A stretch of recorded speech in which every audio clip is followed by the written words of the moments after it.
That gives me the next thing. Triple H was asked in an interview, not during a live show, not on a Raw, not on a Mania, not nothing, just on an interview, about certain wrestlers not coming to WWE. Yeah. And Hunter eloquently described Will Ospreay as, I don't want guys who don't want to come here who are afraid of the grind. Yeah. Didn't say Will Ospreay, but we all know it was Will. I can cut a promo, baby. I can sit right there. If you want a Dusty Rhodes promo, that's right, Daddy. I've wined and dined with kings and queens. I feasted on alley and pork and beans, Daddy, if you will. I can do an Ultimate Warrior one. Hulk Hogan, there is no pilot in the plane. I can do whatever you need to do. Macho Man. Ooh, yeah. Macho Madness.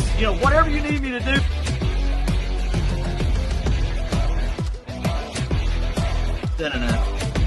Ric Flair. A little bit of flair. Look at that, man. 10 pounds of gold, baby. Look at that belt, bro. Look at that robe, more importantly. Now, that's a robe. Yeah. Dave LaGreca, that is a robe. Yes. That crap that you have on. That Fuck is Dave a LaGreca. robe.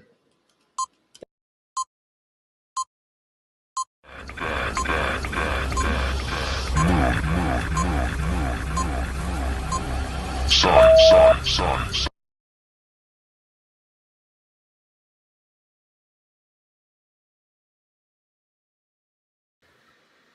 Holy shit! We're back. live! We're here! What? Oh what? My God. Bro, it is so good to see you again. It's good to see you, Tommy. And we are live, back with another episode of Yankee Rebel Wrestlecast, live on Twitch and YouTube. Make sure you're sharing the stream with everybody and getting all of your wrestling fans in this live stream. Tommy, what's going on? Well, a lot's been going on, man. It's been a busy week, but I did want to point out, if you look up here, we have a QR code for our link tree. Got all our info on it, our Patreon, our shop, you name it. Click on it, share it with everybody. Easiest way to get all of our stuff. But absolutely, we got a jam-packed show. Yes, we do. And first, we're going to start with the King and Queen of the Ring tournament. Yes, we are, and that is where we're starting off first, and we are excited about it because it's going to be a very, very nice pay-per-view, in my opinion. And I think that, look at those crowns, bro. Those crowns are absolutely they're beautiful. Gorgeous. Absolutely gorgeous. Speaking of gorgeous, what's up, Lando?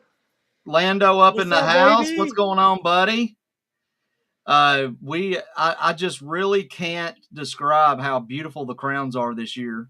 No, and I want to get into our first match that we're going to talk about tonight, and that is the Intercontinental Championship match, and that is Sami Zayn versus Chad Gable versus Bronson Reed, and whoever let Bronson Reed in this match, I have no idea why.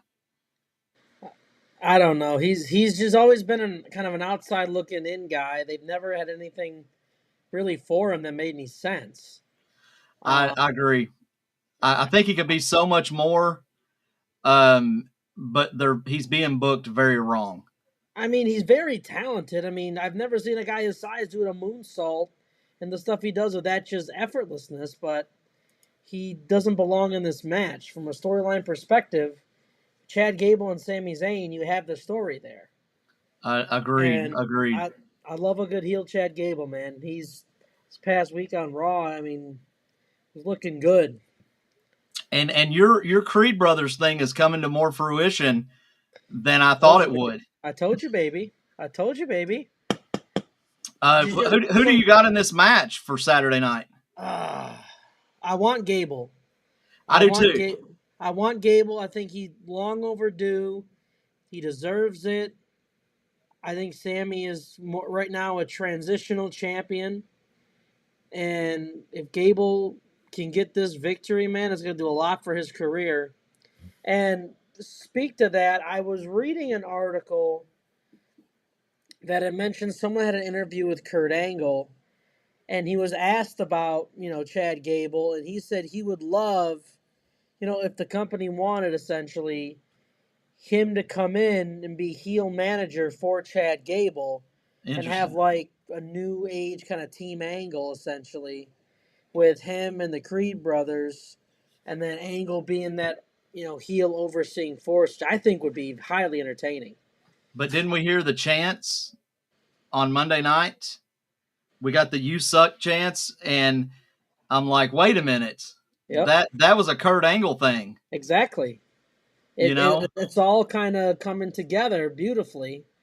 If they do it right, man, it's gonna be something to watch. You I see agree like so much. the most athletic trio.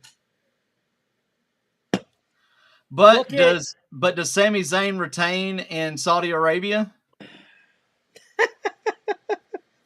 wasn't it I a mean, couple I'm years thinking ago of like anything at this point. I mean, I saw on Twitter this big wrestling influencer messaged Triple H on Twitter and said, "We're ready for sports entertainment again." really? Yeah. I mean, does he mean what we saw the past 5-10 years? Because if that's the case, I don't want that back. No. I No. don't. You can have great wrestling, but you can also have great storylines and it not be considered sports entertainment. Right. Well, like what we're seeing right now that's evolved from the end of Vince's era to now is perfect for me. I agree. Like you're giving me a nice blend of great wrestling on top of great stories, and just even the way that like for example the camera shots of people coming down the aisle into the ring where you're seeing those motion shots, those just make everything just look so clean and so good, man. I totally agree, man. And And well, my I, I this just I software just don't hates me. agree with the sports entertainment aspect if you're talking about that, because I don't see anything wrong with what's going on now besides essentially putting Bronson Reed in this match. But Yeah, which anyway, makes no sense. I mean, it just doesn't make any sense. And yeah, it's great. Let's try to give the guy a title match, make him relevant, but he moves like a mixture. Like he's not even a mixture between Bam Bam or Vader, which we no, spoke about last week. I yep. mean, it's like he's more of an Otis than he is anything else. Yeah, and I mean his character, whatever it is, it doesn't resonate with me. I don't think it resonates with really anybody. Yeah. So that just needs to just Does go. he need a re-imaging? Probably, probably needs to talk a little bit less. Yeah. Because I mean, normally the bigger guys, I mean, it was like he can talk, but he can't. Yeah. Like, I don't think he's truly found his niche. So until then, the big colossal bullshit, just I'm over it. I'm almost to the point where I'm saying change his whole gimmick, name and everything. Yeah, It's like they said on the roast of Tom Brady. I'd be happy. You had three major receivers. You had Gronk, Welker, and I can't remember who else it was. Gronk, Welker. Randy Moss. I can't think, but no, it was the three. It was the three white guys, Oh, the white oh, receivers. Amendola. Yeah, and they said it sounded more like a law firm than it did a receiving corps. That's true. That's true. So Bronson Reed just doesn't put fear in me. No. It doesn't put fear in me. The good names like Karrion Cross, AOP, that stuff kind of resonates with me. Like, oh, these guys are going to whip somebody's ass. Yeah. Yeah, Bronson but Reed sounds like the not guy down the street that'll mow your lawn. yeah, not big Bronson Reed, because he's lost too many matches to like little competition, not size wise, but just to guys who aren't at that level. And the way he's being booked is a guy who's been pretty dominant, and Yeah. I don't know how he snuck into this match, but I'm kind of over it. he was dominant in NXT. I mean, he was a dominant force, but it's just that name just doesn't resonate fear for me from a guy that wants to be such a badass. True. So But, you know, I don't know. It just doesn't resonate with me, and I think whoever's doing that, it's bad booking. yeah, but what does resonate with me is the woman on the right of this photo here, Liv Morgan. Mm-hmm. Because she is becoming one of the hottest things in wrestling. I mean, No like, no pun question. intended. Like, this heel Liv Morgan gimmick that we're seeing, I love it. I absolutely 110% love it because you're just getting to see what Liv Morgan can actually do when Yes. given the reins to do what she needs to do. Like, I mean, she full on slapped Lyra Valkyria, just bitch slapped her, and then went out to Becky and just shut down the Stone Cold Chance. Like, she's on a whole nother level, bro. And she's even hot with the Mark fans as well. Yeah. And that's crazy, which I think that Becky needs to take a break anyway. And we need to see Liv as a heel title run, because I think that eventually we're going to see some 5-star matches from Liv. God, did I just say 5-star? But I think that she has Dave the. Meltzer. I know I threw up in my mouth a little. Jeez. But I think that Liv has the opportunity to be the biggest woman superstar in WWE. I agree. So I've got Liv 100% on this. Her and all the women's long gear that they have to wear when they go to Saudi Arabia. So awful what they make them wear. Oh, it's ridiculous. It is absolutely friggin' ridiculous. But we're not here to talk about religions and all that stuff. But as a company, I would say, hey, this is how we do things. Well, yeah, because you know, I get it's one thing if like that's like a cultural thing for you, and that's something that you know want to have followed. But look, if you want to make that a requirement for the people attending, I have no problems with that because you know it's your country. You essentially do what you want to do with it. However, the talent shouldn't have to adhere to those because it's not what they. I mean, you're telling me that Liv Morgan can wear what she's wearing on Raw, but then you go to Saudi Arabia, she has to wear this. Like people know what she's like, what she looks like. It's not a secret. And it's got to be hard to wrestle in that. Well, Liv even, I think it was her, said in an interview when she wore that huge like one piece. I think it might have been last year. She was like, it was like drip sweat. Like you just wicked it off, and you just had so much sweat because it's not breathable. Yeah. So depending on how hot it is in Jeddah, man, they're gonna be dying. They better hydrate. Let's get these women some dry fit. We need dry fit. Come on, it's a $1 billion company. Give them some breathable shit. Well, let's move on to the main match. God, I'm ugly as hell. No, you're not. You are beautiful. Okay. You okay? I don't want to hear another single word come out of your mouth. That's negative. Oh my God. So here's your main event. I could do without it. I'm gonna make one positive note about it, and that's it. It's been a good back and forth. But Cody Rhodes has ate him up on promo. Oh yeah. I think what they're doing with Logan is trying to make him relevant. Well, to me, it makes him look stupid. Like, did you watch the whole contract signing? That whole thing was bogus and bullshit just as much as he is. I agree. So, I mean, if you're going to make him look like shit, keep it up. You're doing a great job. And Cody should eat him alive. Match end up in a disqualification? I can definitely see that, but then that means we're going to have another one of these matches, and I don't want to have that. Yeah. Quite frankly. Like, I want to see a definitive win, and then LA Knight or someone go for his belt because I want it off of him as soon as possible. Who's LA Knight? Because he's not getting any title shots. Another thing that pisses me off. But did I call it though?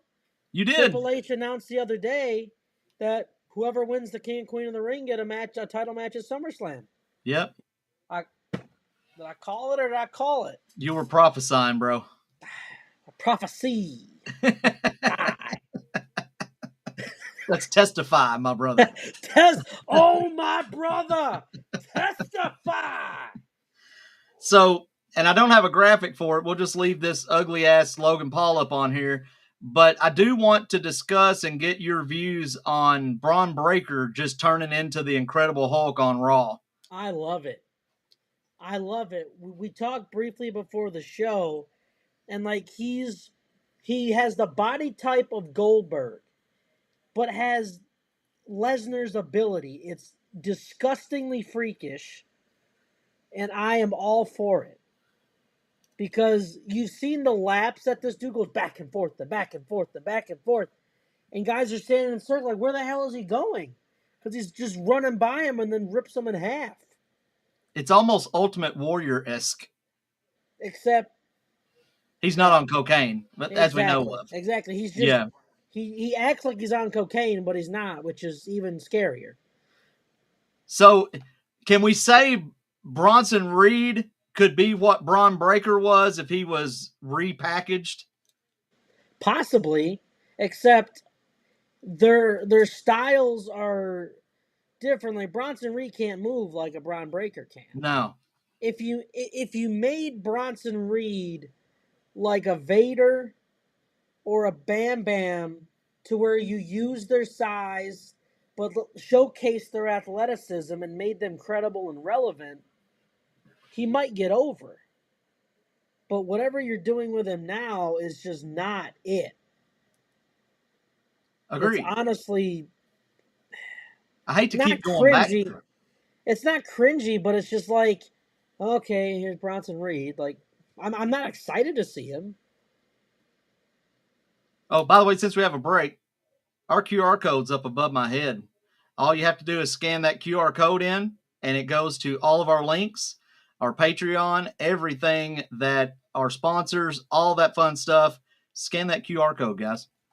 Yeah, just simple. Just screenshot it, tap that little cube.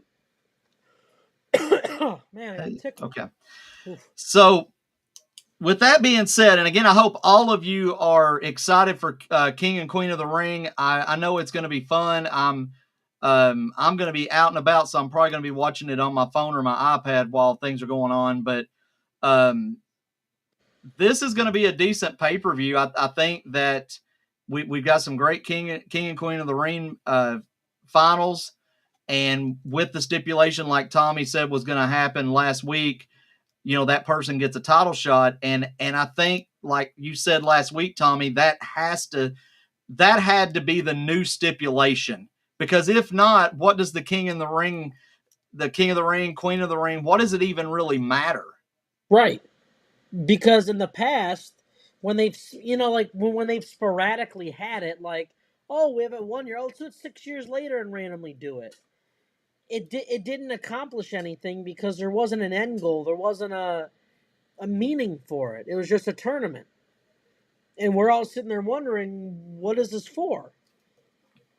So, to be quite honest, now that you have a destination in mind, this gives superstars a second opportunity at the start of the new season to get their moment.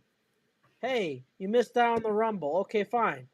You have the King of the Ring tournament. You can headline SummerSlam, which they just broke is going to be 2 nights and starting in Minneapolis in 2026. Wow! So we're getting 2 WrestleManias a year now. Yeah, essentially. Just to give you a heads up, I actually looked at a rumor card for SummerSlam, which doesn't make any sense because if the King and the Queen of the Ring get a title shot, it doesn't make any sense. Now, I wish this card would be set up, and it's actually showing Cody versus The Rock, Seth versus Roman, Drew versus CM Punk. All non-title matches. I would be fine. Damian Priest versus Demon Finn Balor. I've been hearing rumors about the Demon Finn Balor, and I'd be fine with seeing that. Well, Monday night we had a case that had the Demon's picture on the front of it, and it was in the background of their promo. Yep. So I think the Demon's gonna be released again. I hope so. I certainly hope so. But before we leave this topic, obviously we know Gunther is going to be in the finals of the men's. No question. Because he beat main event Jey Uso, yes. And who's surprised? Nobody. Whether it's Tama Tonga or Randy Orton, do you still see Gunther winning no matter who it is? Yes. Because why else are you going to take the strap away from him after he beats the Honky Tonk Man record unless you were going to put another title around his waist? Thank you. Because Tama Tonga ain't ready for a title match. No. And Randy Orton doesn't need one right now, I don't think. So if you're going to get the belt off of Damian Priest, what better way to do it than have Gunther cave his chest in and start the new era? Well, let's face it, too. Randy Orton has been basically building guys since he's got back. Which, I mean, if that's what he's signed up to do and he's fine with, then, I mean, dude, he's earned that right. And, you know, props to him for actually wanting to build people up. You know, because, I mean, he could have been like, no, I'm Randy Orton. I want my title matches. But if you're just having the time of your life actually getting to wrestle when you didn't think you'd be able to ever again, and you just want to have fun and just build the next generation, dude, by all means. Yes. Let's go into some AEW. Oof. God almighty. AEW. Yeah, Yeah. Ugh. So, on paper, this is not a bad pay-per-view. No. On paper, it's not bad. But when you break it down, suspect. Well, I think the match of the night's going to be Edge versus Malachi Black. Yeah, I've been liking their story, but the obnoxious amount of blood that was in the ring was just too much. I put it in the same realm with DX dropping the load of shit on top of Vince and Shane. It basically was not needed, but it was kind of cool watching it. But the amount of blood, I mean, it was going like almost to the crowd. It was dropping. Yeah, it's like it's one thing if you wanted to have like a bucket of blood or something dropped on him, like enough to just cover him. Yeah. But you had that going for like 6, 7, 8 seconds. Oh, no question. It was just everywhere. And it's like, okay, you made your point. Like, even in the Brood days, there wasn't that much blood. No. It was excessive. The Vince and the shit, that was funny. That was damn funny. Yeah. I miss the Spirit Squad. Is that bad? I miss the Spirit Squad, bro. I mean, I know Ziggler was in it, but and Dykstra was really good. I like Dykstra. I miss the Spirit Squad. I think that other than the Mean Street Posse, they were some of the greatest factions that Vince ever took a hold of. I wasn't expecting to hear the name of the Spirit Squad on this fucking stream. You don't know what's going to come out of my mouth, Tommy. I am a walking, talking wrestling encyclopedia. Okay, so and I love you for it. But let's go over this card. Let's take a look at it. We've got best friends having a tisk, and I'm sure they're not calling each other anymore, and they're not sending each other text and emojis and all that. But we've got Orange Cassidy versus Trent Beretta. I can't talk bad about Orange Cassidy because my wife will smack me in the mouth probably. But I can. Yeah, you This can. match means nothing to me. It means absolutely nothing. It's a bad attempt at a storyline. correct. Next match. The Bleeder. The IWGP John Moxley He walks and he bleeds. versus Takeshita. I like calling him Takeshita. I used to call him Take Shitta. Yeah, because Take I was Shitta. like, man, I took a big Takeshita a while ago. You know, I'm like, right? But he's evolved into a pretty big star. yeah, oh yeah. So, I mean, I've actually got him over Moxley because I Yes. see Moxley taking a break, maybe even coming back to WWE. He might, and that would be an interesting wrinkle if you added it into that WWE fold. But Moxley, to me, he's stale. I don't get excited to see him anymore. It's the same thing over and over. And if he doesn't bleed, that's when I'm actually surprised. Oh yeah. He has taken Ric Flair bleeding and taken it to a whole new level. Yeah. Yeah. It's I know you're a tough son of a bitch, but come on, bro. You've had that much blood loss, you're gonna need some transfusions eventually. Seriously, like the blood is supposed to have an impact. It's supposed to mean something and add and make a great addition to an existing story. Yes. It's not meant to happen every single match because then what effect does that have? If you bleed on 3 matches leading up to a pay-per-view and then bleed at the pay-per-view, I'm not going to be like, oh my God, he's busted open. Shout out to Bully Ray, not Dave LaGreca. Fuck you. Yeah, fuck Dave LaGreca. But yeah, it loses its impact. There's nothing special about it. Again, I'm excited for the next match. Hear me out on this. Okay. I believe that Malachi Black wins the TNT Championship.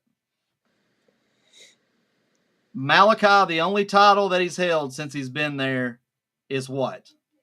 The trios, right? So he has not came back to that singles dominance that he had when he was in NXT. I'm going to just forget about his whole entire run in WWE. But with NXT, he was so dominant. Oh, he was a beast. You knew when Black Mass hit, it was over. Well, no questions asked. The Black Mass to me was almost like the effectiveness of like an RKO. Like literally just out of nowhere, he hit you with Black Mass, you're done. So the reason I say that, and I don't want to spoil our main event match, but everybody knows where we're going with this anyway. I believe that Malachi Black winning the TNT Championship will be relevant and make the title relevant because after that, Edge will, and I'm not going to call him Adam Copeland, Edge will then start back a feud with Christian for the World Heavyweight title. I like that. It's the only way to make that AEW Championship halfway relevant than it's probably been in a year. Yeah, because as we talked about, Christian Cage hasn't been more over than he is right now. Ever. Hottest wrestler in AEW. Ever. And WWE dropped the ball on this version of Christian. Yes. Because he is the perfect heel, and at his age, they're limiting his exposure to maximize his wrestling impact when he gets in the ring, which is perfect. And so I think Swerve's title run is going to come to a very abrupt halt because it ain't Swerve's house no more. We'll get to that. We'll get to that main event. I've got views. Christian's cage. Yeah, absolutely. The second best match of the night is going to be Roderick Strong versus Will Ospreay. I love me some Roddy Strong, baby. And these two guys are technical wrestlers. Even though Will is more of a high flyer, but he's also a very technical wrestler. I still think that Roderick Strong retains on this match. Yes. Yeah. I mean, he's got to. I mean, he's the Messiah of the backbreaker. The man's on a roll, and I think he deserves to be on one and continue on one because I'm kind of just getting annoyed with Will Ospreay. Yeah. I mean, he's a great wrestler. Don't get me wrong, one of the best talents in the world. I'm just getting annoyed with him. I liked it in New Japan when he didn't have to talk much. Exactly. Now that he's talking much, he's come on, bruv. Yeah. Like, shut up, bruv. So now, if I was booking the match, that's exactly what I'd do. I'd keep it on Roderick Strong because the man is the Dean Malenko of this era. Yeah. I mean, he looks like him. Yeah. And Dean Malenko's in the back too. So you know that he has to be somewhere involved with advancing Roderick Strong's skills. Now, I didn't used to be a Roderick Strong guy. I didn't like him. I thought even in Undisputed Era that he was a useless talent in Undisputed because you'd have Kyle O'Reilly and Bobby Fish come out and have banger matches. And I'm like, well, where's Roderick Strong? Yeah, I always thought that he was the perfect talent for the UE, but they just didn't use him that well, No. like you said. Like he wouldn't get the airtime that obviously Adam Cole did or Fish and O'Reilly. Like he needed that, but they just didn't have enough time allotted to him, which hurt him. But right now, man, he's on fire. Yeah. He's on fire. Again, another superstar being booked better. And there's not many that we can say that in AEW. There's not many. Now, the women's championship match, I love Serena Deeb. I absolutely love this lady. I loved her back when she was in the Straight Edge Society with CM Punk and Gallows. Yep. She is one hell of a wrestler. Very big-time veteran wrestler. But I do not think that anytime soon they're going to take that title off of Toni Storm because she is their moneymaker in the women's division right now. Oh, yeah. Hands down. But why are you going to book the women's championship match under the TBS championship just because Sasha Banks Mercedes Moné is going to be in the match? They're really going to kick themselves in the ass when they realize that Toni Storm and Serena puts on a banger of a match. Well, yeah, and that's no disrespect to even Willow Nightingale, because Willow Nightingale is amazing. She's an amazing person. She has grown so much, and she deserves to be the TBS champion. But you're not making the title relevant if you're going to put it mid-card. And that's where I'm getting to. Toni Storm is probably the hottest female that they've had in a while. Yeah. I would say probably since Britt Baker's title run. Yeah, where the hell is she at? She's the most relevant female. My question exactly, but that's a whole different story. Yeah. Timeless Toni Storm and Serena Deeb.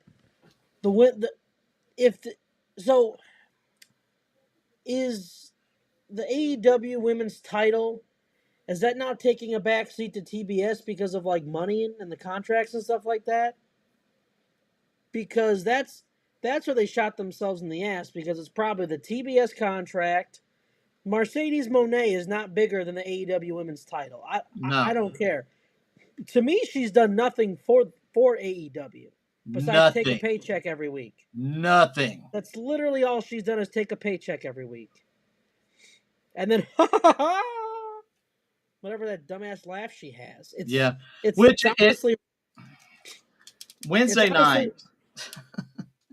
Wednesday night, she comes out. They've got because Serena has a wrestling school, of course, and they wrap the Toni Storm obviously takes her clothes off on the entrance ramp, and they wrap Serena Deeb's wrestle school flag around Toni Storm. disrespecting her and everything. I thought that was a cool segment. Yeah. Because what Toni Storm is doing right is she is absolutely degrading and disrespecting her opponents. And I think for a good heel champion, you have to find those things, which is what Christian Cage is doing. Like he did the whole thing with Nick Wayne and Nick Wayne's mom and all that.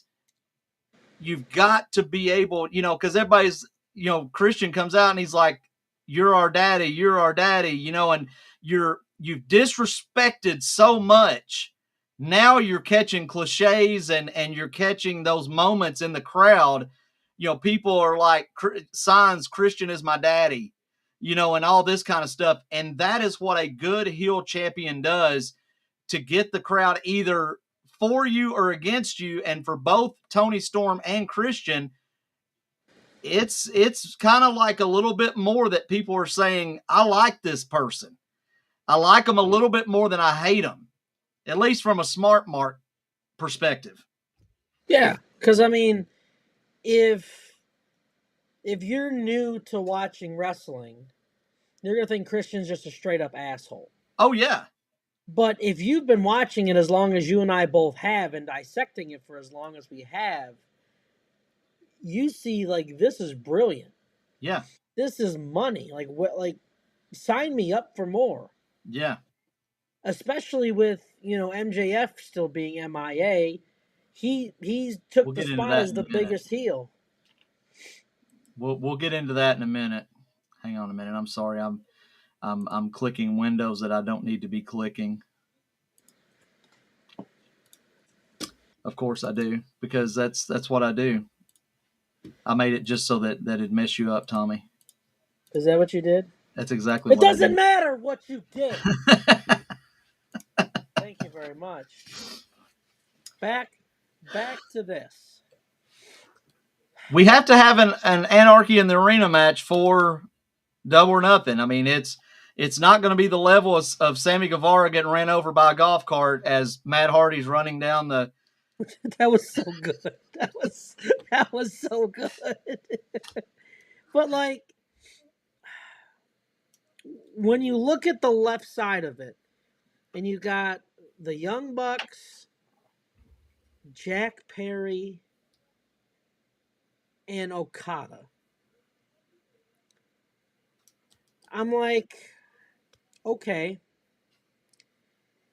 And then on the right side, you got, in my opinion, the greatest tag team on God's green, an FTR. Absolutely. Bryan Danielson, okay, that gives you a main event level talent, but then Darby Allin? He's got to be relevant somewhere, bro. We talked last week. He doesn't have Sting anymore. He no longer has a relevant place in AEW. You got to put him somewhere. But like it just doesn't, to me, make any sense unless you can make it make sense to me.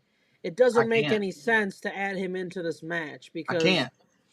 I mean, he needs to be a singles competitor again, racing for a title, which he'll never get, and that's pretty much it. I mean, after Sting retired, he is now, and I'm sorry, Darby Allin fans, he is now a mid-card wrestler. He fell. So did you. I mean, his whole gimmick is just he's a daredevil, but he doesn't have the body really to be a daredevil.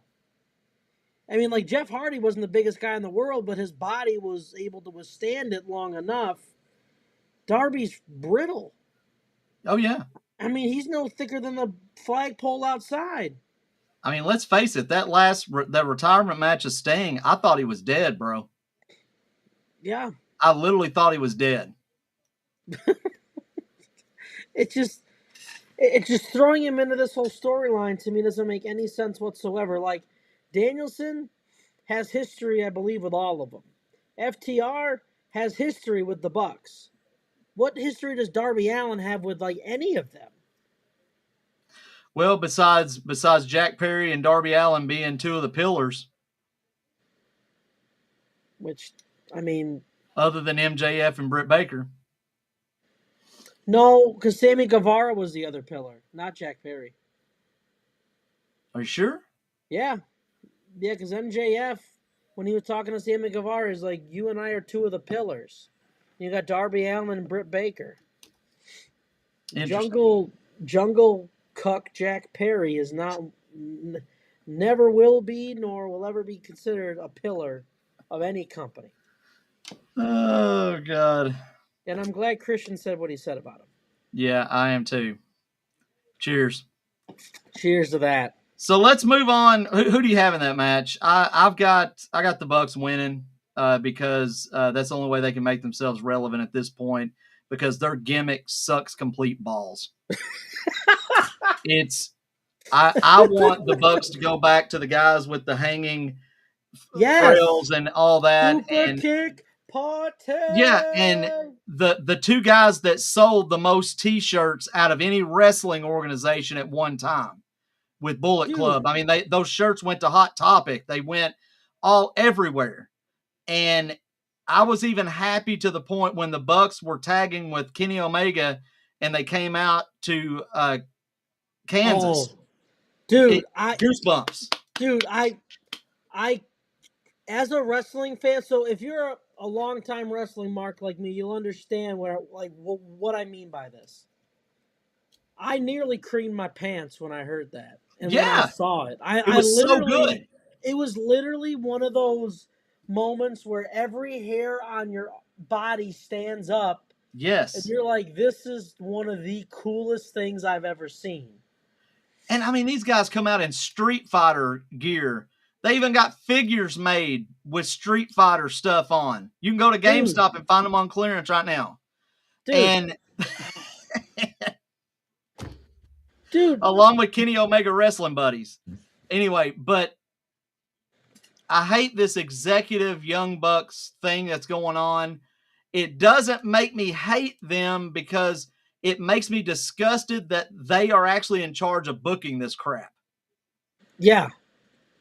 Because from what you just said, with all that fun stuff they used to do and they had everyone behind them, and they were the hottest tag team on the planet, and they're coming out all this cool stuff, the Street Fighter stuff, all the Japanese style video games and stuff like that they were coming out to was so cool and unique. I'm like, I'm actually cool with them being in charge because they're making some pretty cool decisions and making money. Right now, yeah, they're taking a swan dive like we've talked about. And if this keeps going, it's just going to make people just tune them out. Yeah. Because even their YouTube show, like Being the Elite, that was kind of fun to watch. That was great, especially Cody getting possessed by the spirit of WWE. Funniest shit I've ever watched in my life. But right now, I have no interest to watch anything they're a part of. Nothing. It doesn't make me interested in the slightest. So let's move on to the TBS Championship. We've got Willow Nightingale, which I love. Mercedes Moné, she just should have stayed in New Japan because she is making no impact whatsoever. No. And Mercedes is going to win this match because Tony Khan's going to think that it's going to bring more money.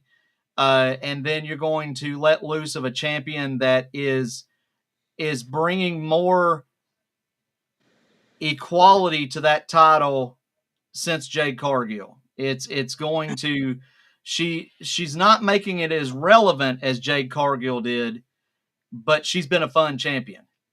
Well, and that's the thing. Jade Cargill was dominant, as we've seen in the AEW Women's Division.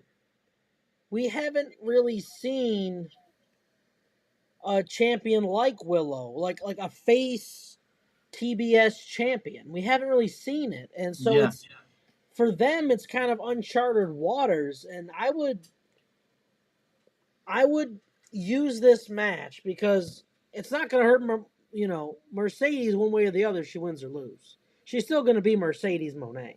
Yeah. But you're going to really kill Willow Nightingale if you have her lose this match to Mercedes Moné, which I think is a high possibility, but I'm going to stick with Willow because she deserves it, and this is the last shred of hope that I have right now. She deserves it, Tommy, but it's not going to happen because at the end of the day, Tony Khan wants to make money, and Well, if that's the case, Mercedes is his keep Willow money. the champ. Like, It's just not going to happen, bro. I mean, his Jaguars, I'm pretty sure, I haven't looked it up, but I'm pretty sure they're losing money. I don't think they're gaining as much as they have been. Jaguars suck anyway. AEW is losing money. They're not getting the numbers that they thought they would get. They're not even breaking 1 million, not even 900,000. It's just 662. Yeah, it's just becoming a glorified Impact Wrestling. Yeah, it's basically Impact with more money, essentially. Yeah. So I mean, dude, let's go back for a second, and I don't want to dwell on this too long because we got other topics to talk about. But when AEW started, man, and they were in Daly's place, and you had wrestlers like Riho, you had these Japanese wrestlers that would come out. Whatever happened to Riho? Buried like everybody else, bro. And they would come out and have these awesome matches, man. And you started getting excited because it was people you never saw wrestle before, or maybe some people never heard of before. And they're coming out and putting on these banger matches. And we got to the point where AEW and Tony Khan wants to be WWE so bad. And they got away from their roots that made them who they are up to this point. And that is the sad part. Every wrestling company is not going to be WWE. No. That's why WCW was so successful under Eric Bischoff's ruling, because he was not going to put on the same show that WWE did. Tony Khan's got to get back to his roots. And he's got to realize that it's not about how big of a star you have. These people can make them own self stars if you give them enough creative capability. Absolutely. And that's kind of what you're seeing with Willow. Like, she's always been a fan favorite, but when you give her, the time and place, she's your TBS champion, and people love her. And so she's making money. But she's not as big as Mercedes. I know we're disagreeing. I know we're disagreeing, but it depends on who you ask, because Mercedes Moné at this point to me is just a name on a marquee. Is literally all it is. She doesn't deliver like she used to. Her body agree can't with that. Her body can't take it. And if Tony Khan, the pencil neck ass face that he is, wants to make money, he keeps a belt on Willow. If you're signing Mercedes Moné to bring people in and everything, she doesn't have that star power. She's not. But you got to understand, Tommy, some people are now only watching AEW because she's signed, because they remember as Sasha Banks, and Sasha Banks brings in money. And, that's 2 years ago, that would be a different story. Now AEW has to make that money because they're pumping out too much money now. So you have to put the title on Mercedes because everybody knows who Sasha Banks is. Not everybody knows who Willow Nightingale is. But if you're going to have this company last as long as you want it to, you're going to kill one of the people who could help elevate the division if you make this move. I'm not arguing that aspect. I know. I'm just saying it might be a great short-term thing for you to keep the money pumping and whatever, but at the end of the day, WCW had their money, but where did it get them? They got them bought. So, I mean, Tony Khan, do whatever you want to do, but you're. I'm thinking like him now. Well, that's your first mistake. Yeah, is thinking like. I mean, I agree. Willow Nightingale needs to win this match. It'd be the biggest win of her career. But money is money. And her contract, I can't believe she hasn't had a title yet, because her contract somewhere is going to state that she's going to start somewhere with a title and she will eventually end up with the women's heavyweight championship.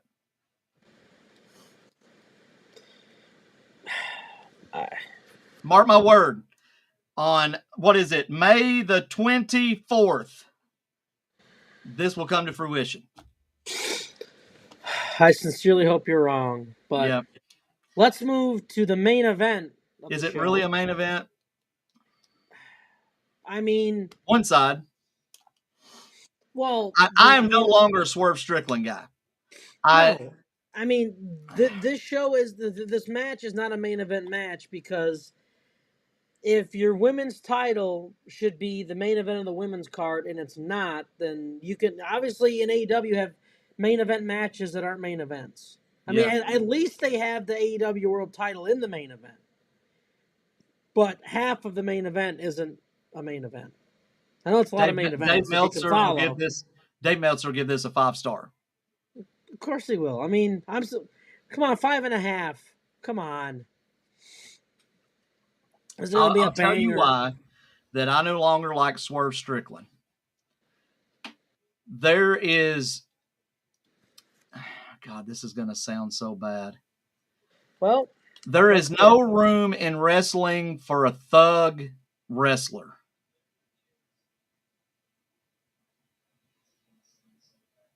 I don't think we saw what happened to Top Dollar. You mean Uncle Phil? But Booker T was not thuggish. Ron Simmons was not thuggish. R-Truth isn't even thuggish. And he's hung out with Tupac.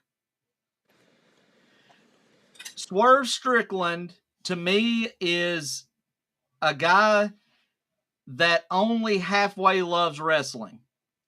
He's got rap music out now. All this other stuff.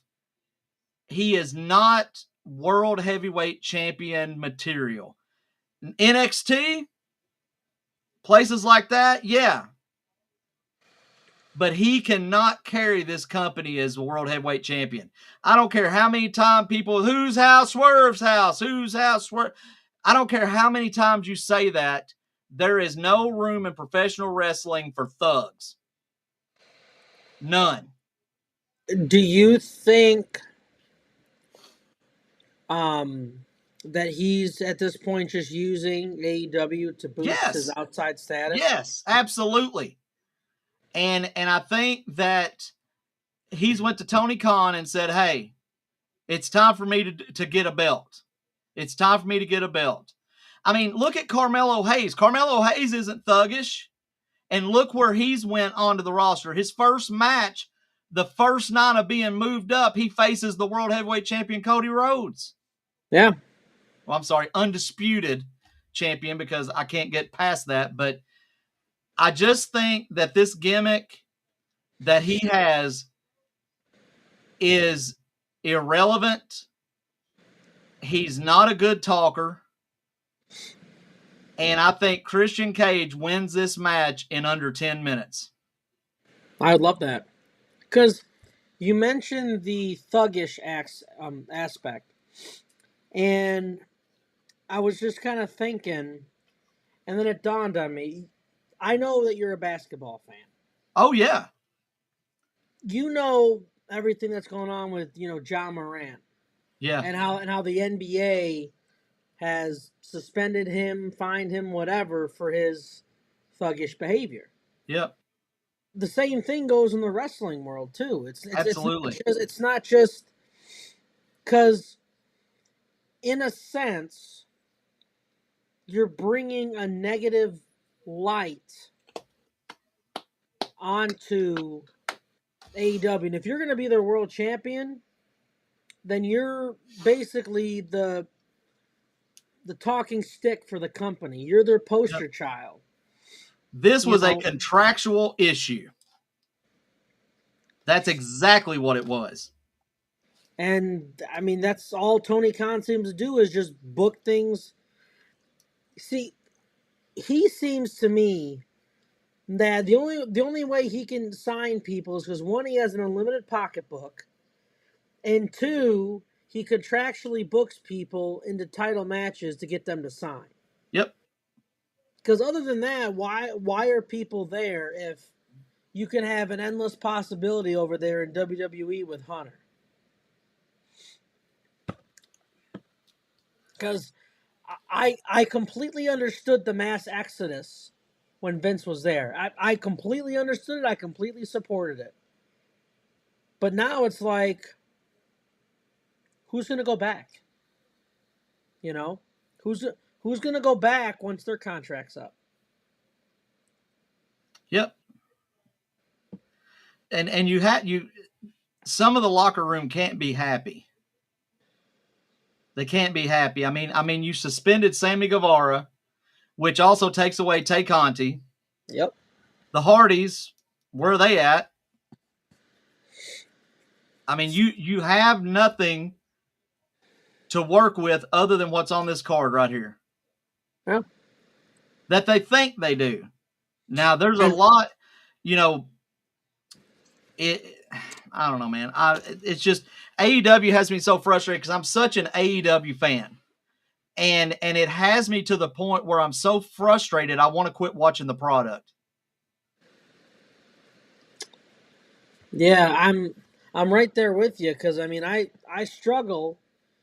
I know I got to turn it on because I got to see what they're doing, but it's just a struggle to sit there for 2 hours on Wednesday and then Saturday at Collision, which is honestly at this point useless because you don't have enough good talent to really have Collision That was last. CM Punk's show, bro, and they screwed that up. Exactly, but that'll eventually be gone because like at one point I honestly thought that with Collision and Dynamite and the roster size that they had at one point, that you could have had like an AEW draft. Then you Don't could have forget had, Rampage. yeah. I mean, you could have easily had like a draft of sorts and kind of split off or something to that effect, but now you can barely fill a card because if you have Orange Cassidy versus Trent Beretta, even at the bottom of your card, you are stretched pretty thin. I agree, but I am very worried over the future of AEW. Are they going to go away anytime soon? No, because they got too much money to deal with that. But there has to be a revamping of AEW at some point. There has to be. Somebody has to step in and say, this is some bullshit that's going on. We got to get back to where we used to be in the industry. Well, the problem is that this is a privately owned company by Tony Khan, and he doesn't have anyone who can tell him what to do besides the other EVPs who are essentially in his ear. Because at this point, he's just a yes man for the other EVPs and just doing what he wants and, spending all of daddy's money just to have fun. Cody and Jade Cargill dodged a bullet. Absolutely. But dude, I do want to talk about one rumor before we jump into NXT, and that is the rumor that I saw today that someone said via online that MJF has re-signed with AEW and will probably show up at Forbidden Door. Really? I don't see that happening. No. I don't know what he's doing. I don't know if he's resigned. I just don't know because we all thought, oh, hey, it could be Royal Rumble. Hey, it could be WrestleMania. Could be this AW pay-per-view. It's could be May, Tommy. It's May. And the battle of 2024 has not come up one time. No, it hasn't. And I don't know why. Like, is he just not on air because he's having all these contractual meetings of sorts? Like, is he just taking 2024 to set himself up for the future? We don't know because we haven't heard a lick No. from him at all. The man is a kayfabe genius. It's brilliant because you don't see it often. But for us who are trying to talk about him, is like there's nothing to talk about because there's no direction one way or the other. So it's really more of a when he's here because you can't really speculate too much. Yeah. So I'll believe it when I see it. But if he's smart, he dodges the fucking bullet and he goes over to WWE. Yeah. And I hope Cody's in his ear somewhere. Oh, I'm sure he is because they're friends, and I'm sure he's like, dude, just wait. Just come here. Trust me. Because who are you going to put him up against for a world title shot? Yeah, him and Christian would be some amazing promo work, but that's really it. Yeah, because, I mean, you don't really have any credible world title contenders. I mean, Edge, maybe? Maybe. I mean, Samoa Joe is just champion. And they've already had a battle. And I'm still waiting on Adam Cole to, one, not be injured, and two, get his due. Yeah. Because he's been flubbed on, so... They've got to stop with all the injuries, bro. Somebody has to, in the backstage, either Dean Malenko or Jerry Lynn, or somebody has to say, okay, we've got to stop this. There's too many people being injured. Our main stars are being injured. We've got to find a way to keep people safe. Yeah, it's like you see the limited amount of injuries that WWE has, correct? Why do you think that is? Because they're being consistently trained. Yes. They're wrestling more than 1 day a week, which I know the WWE schedule is very vigorous. It's very strenuous. However, the more you're in the ring, the more your body gets used to it, the less injuries you have. And what are they doing when they're even going to an event? They're pulling in their hotel. They're going straight to the gym, and they're keeping their bodies going as you know, they're wrestling every night for house shows and stuff. Yeah. So let's jump into NXT real fast, Tommy. Yeah, and I know you got a lot to say about this, my dude, so I'm going to let you take the floor. I do. Because, as we've mentioned, NXT is starting to really, come up and really become relevant again. And what the hell? Who the hell is that? You know what? It's Sexy Red, whoever the hell this is. I did some research. She is a rapper. And is coming to NXT. Okay. Well, on that note, Brian, the floor is all yours because I don't even know what I'm looking at this point. All right. So Sexy Red, the rapper's coming to NXT next Tuesday. Who cares? Next. Who cares? I mean, nobody cares about that. We got a promo the other night from Cora Jade. She comes back. I think it's going to really help the women's division. She is a fantastic worker, and she is an ex-champion, and this is going to be huge news for NXT. I'm doing these blowouts here. Possibly the biggest match of Battleground to me is going to be this match right here. Shayna Baszler going down to NXT, going to whoop some ass. Oh, hell yeah. And she's going to make herself relevant again. She's been a mid-card her whole entire career almost. It is now time for Shayna Baszler to get her due. And this is going to be a great match between her and Lola. And this match will steal the show at Battleground live next Sunday, June 9th. So the last thing that I want to talk about with NXT is two of my favorite guys. And that is Gallows and Anderson. And Gallows and Anderson are moving their way into that title, the tag team title contention. And I've met Luke a bunch of times. Love the guy. He even did the Too Sweet with him. And Anderson, fame career, ex-New Japan champion. I want these guys with the NXT tag straps on them because they will make the tag straps relevant again in NXT. And maybe we'll get some other good talent coming in that can contest with these guys. Because when these guys get straps, they're not going to lose them anytime soon. Yeah, I mean, there is my NXT roundup. And yeah, I mean, I just got one thing to say really about Gallows and Anderson. They really haven't been relevant in quite a few years, and I'm hopeful for them that they can find their due and they can become relevant and become the dominant champions they were, because the club just kind of eviscerated randomly. Like, it didn't make any sense. It wouldn't have if Finn Balor joined. Yeah. I would love that. Dude, I mean, it's so who has the rights to the Bullet Club now? Is it still New Japan?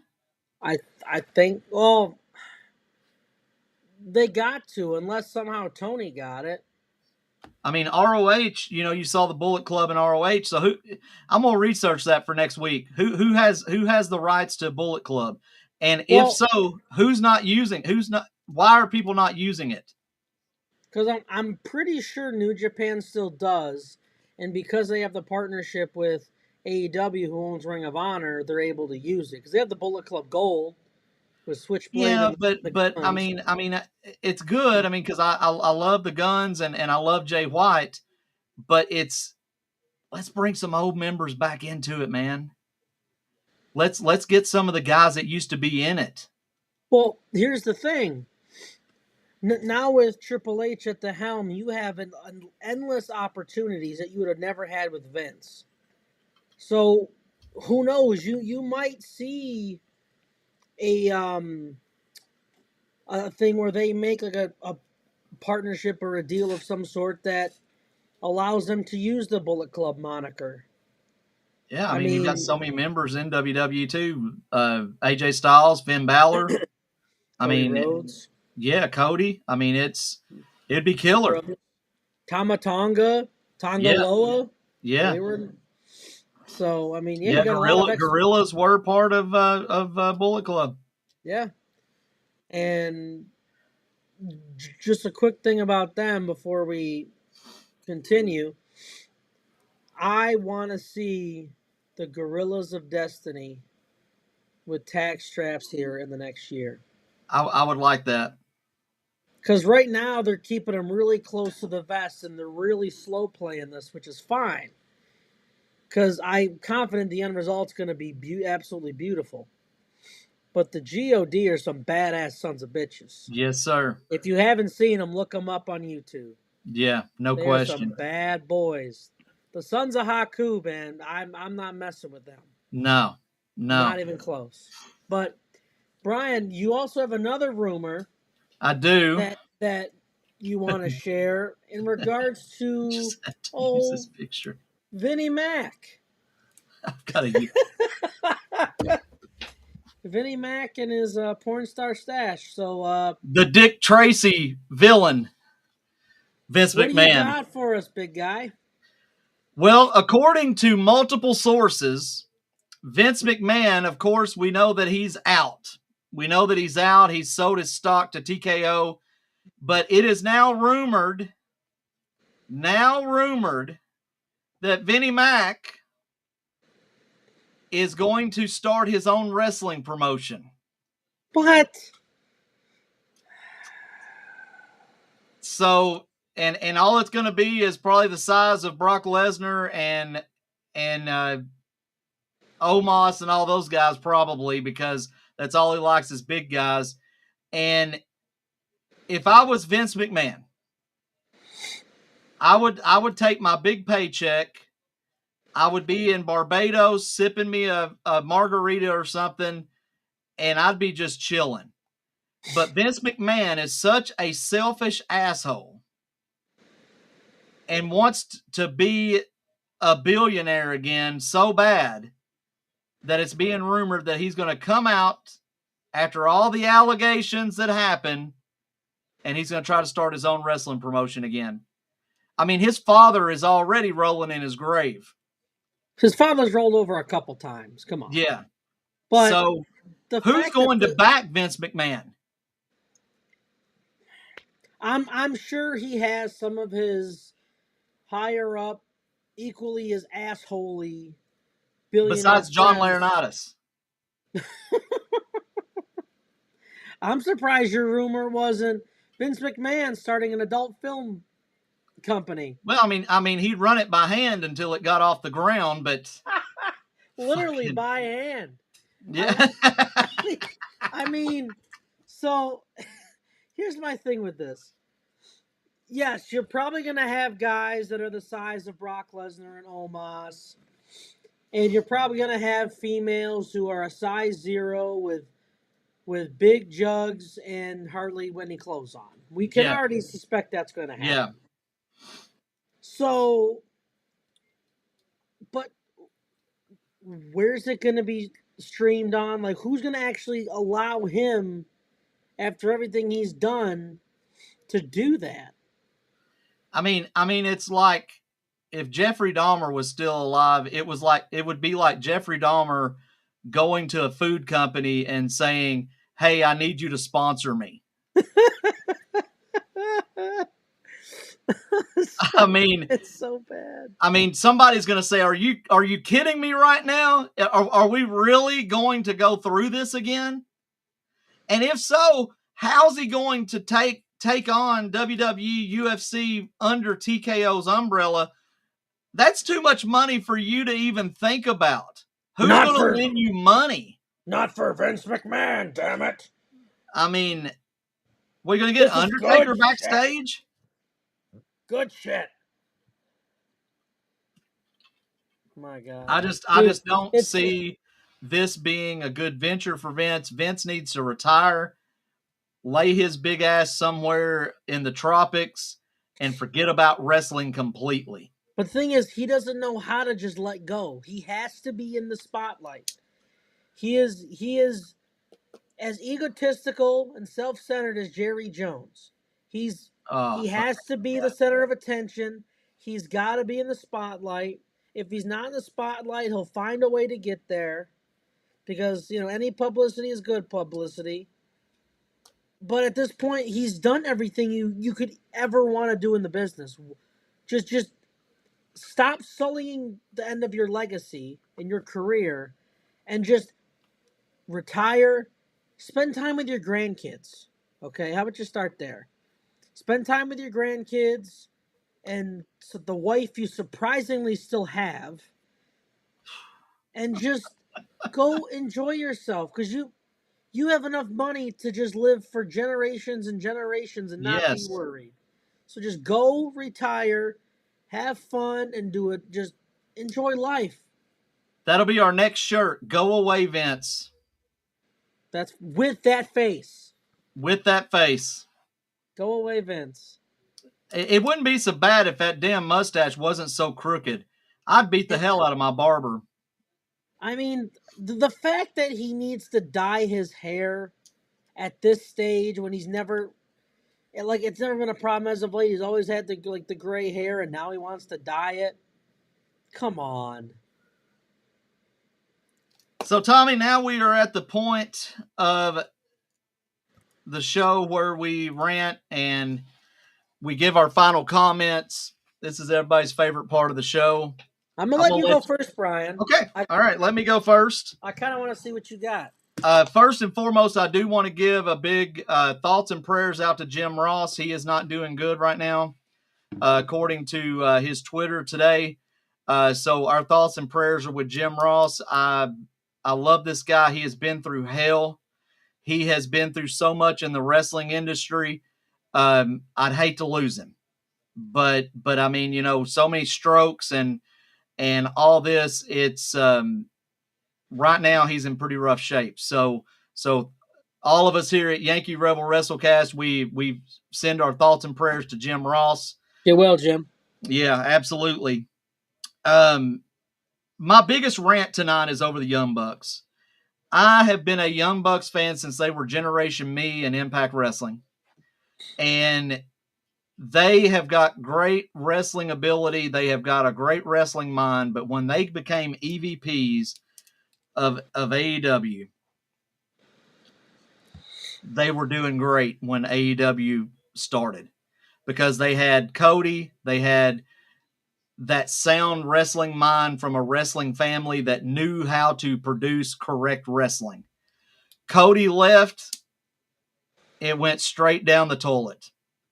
I don't know where they're coming from right now. I don't know what, gimmicks aside, I just don't know where they're thinking that what they're doing right now is a good option.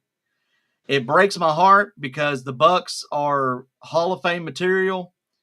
They've got the accolades to really show that, but right now I think that the Bucks are the main reason that AEW sucks right now, and shame on you, Bucks, for making and producing the shit that you produce every week. My next and final quote is "Fuck you, late Dave LaGreca." So here we go. That's it. That's all I've got this week. So, Brian, I want you to correct me if I'm wrong, but there really hasn't been a whole lot of CM Punk. There has there. No. He's apparently healthy, right? He said on the draft night that we were at SmackDown after the TVs went off the air, he said he was almost ready. Okay. He had the brace off, but he said I'm older now. I'm having to let things heal a lot longer than what I used to. So that doesn't make me worried. It just makes me concerned because he does have to heal a lot longer than what he normally has in the past. Because, I mean, he's pushing my age now. So I wouldn't read into that too much. I just think he just needs to heal a little bit more. Here's my thing, though. He's arguably one of the bigger names that WWE has, correct? Oh, yeah, no question. Just off face value. I know he can't wrestle. He can damn sure talk. Yes. Why aren't we seeing more of him, like, talk? Like, I saw the backstage stuff where, oh, funny, you pulled up behind Drew McIntyre as Drew McIntyre left, okay? But give me more. Because right now, you came off the high at Mania and just went right down the toilet. Yeah. Like, you're not carrying that momentum to keep yourself relevant for when you come back. You're now kind of sliding down the totem pole because, like you said, the age is playing a factor in his recovery, obviously. Because he's 47, you can't recover like you did when you were 27. Yeah. Believe me, I know. It's night and day. So it's like you need to keep yourself relevant in some way, shape, or form. Like, for example, when Shawn Michaels was hurt and he couldn't wrestle, he was still on screen, keeping himself relevant. When Stone Cold was hurt towards the end of his career in WWE, you saw the backstage gimmicks where he's singing, what was it? Jimmy Crackhorn. He was singing all this stuff with Kurt and all those segments and whatnot. Kept himself relevant, showed a different, like, where is that? Like, Punk's apparently, great role, model citizen backstage, helping everybody, which is great. But why aren't we seeing more of him? It's a very good point, man.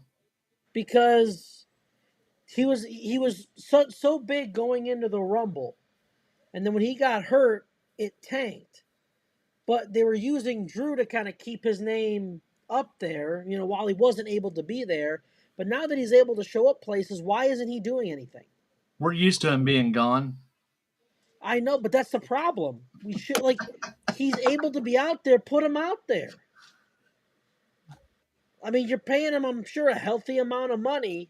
Yeah. To sit there and not talk or commentate or something. And I feel like nowadays that's just kind of gone. Yeah. Like if someone's gone, they're gone. They don't, even if it's a short-term injury, they're just gone. Like, use them creatively. Oh, that's just one thing that kind of ticked me off.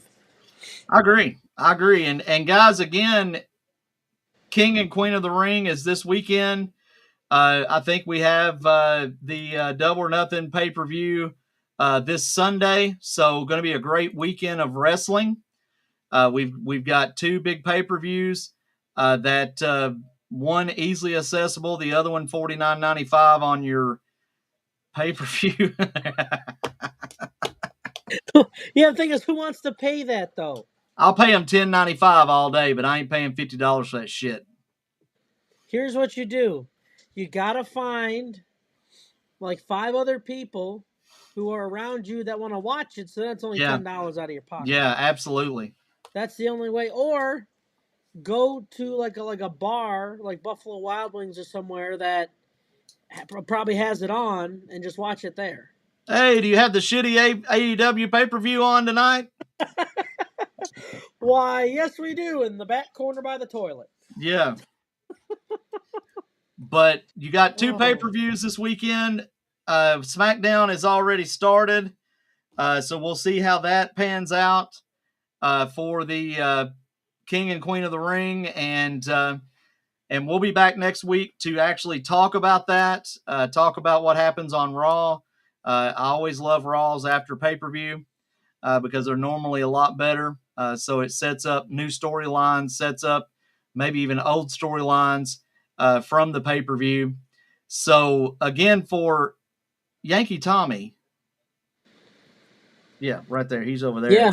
I am Rebel Brian, and I got one more thing to say to you. And Tommy's got one more thing. I got one more thing to say. So I kind of hinted at a special announcement in my Facebook post today. Yes, you did. I just wanted to say that for everybody watching, that we are now officially going to be on all of your podcast platforms. Yes, we are. Wherever you can get your podcasts, we will be on there next day. So if you're unable to watch on a certain Friday, or you end up watching the reruns because you can't make it live, we will have the podcast there for you so you can watch us wherever you want to. Love it. So just keep an eye out there. We're going to be coming. Yes, we are. Just like your mom. Anyway,